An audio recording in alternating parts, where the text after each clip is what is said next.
ఈ వీడియోలో మనం గోమాతకి ఏమి తినిపించటం వల్ల ఎటువంటి ప్రయోజనాలు ఉన్నాయనే గురించి తెలుసుకుందాం. ముందుగా అందరికీ నమస్కారం. ఈ వీడియో చూస్తున్నటువంటి ప్రతి ఒక్కరికి నమస్కారం. ఈ వీడియోలో అయితే మనం సాక్షాత్తు దేవతా స్వరూపంగా భావించేటటువంటి గోమాతకి ఏమి తినిపించటం వల్ల ఎటువంటి ప్రయోజనాలు కలుగుతాయి అనే దాని గురించి అయితే తెలుసుకోబోతున్నాం. మొదటగా కీర్తి ప్రతిష్టలు పెరగాలంటే గోధుమలు అయితే నానబెట్టి పెట్టడం వల్ల కీర్తి ప్రతిష్టలు పెరుగుతాయి.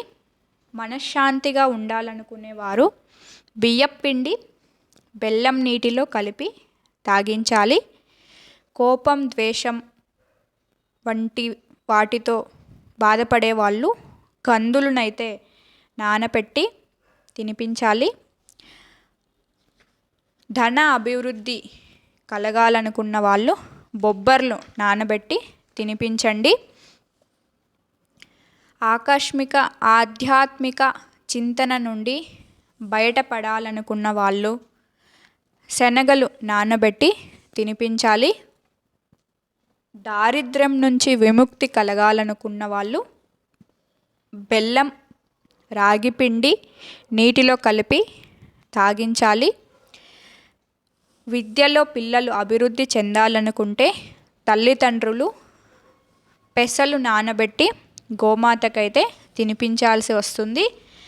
నరఘోష, నరబాధ వంటి బాధల నుంచి విముక్తి చెందడానికై బంగాళదుంపలైతే ఉడికించి తినిపించాలి. వ్యాపారంలో అభివృద్ధి కోరుకునే వాళ్ళు క్యారెట్ ముక్కలనైతే తినిపించాలి. ఐశ్వర్యం ప్రాప్తి ఎవరు కోరుకోరండి, అందరు కోరుకుంటారు. ఐశ్వర్య ప్రాప్తి కావాలనుకున్న వాళ్ళు బీట్రూట్ పాలకూరని తినిపించండి. శత్రు నివారణ కలగాలనుకున్న వారు దోసకాయలు తినిపించండి. వివాహం త్వరగా కావాలనుకునేవారు టమోటాలైతే తినిపించండి. సంతానం కలగాలనుకున్న వారు వంకాయలు తినిపించండి. ఉన్నత పదవికై అరటి పండ్లు తినిపించండి. మానసికంగా ప్రశాంతతంగా ఉండాలనుకుంటే దొండకాయలు తినిపించాలి. మనోధైర్యం కలగాలంటే బెండకాయలు తినిపించాలి. ఉద్యోగం ప్రాప్తికై గోధుమ పిండి బెల్లం నీటిలో కలిపి తాగించాలి. రుణ విముక్తికై కందిపప్పు నానబెట్టి తినిపించాలి. తెలివితేటలు పెరగాలంటే బెల్లం, జొన్నపిండి నీటిలో కలిపి తాగించాలి.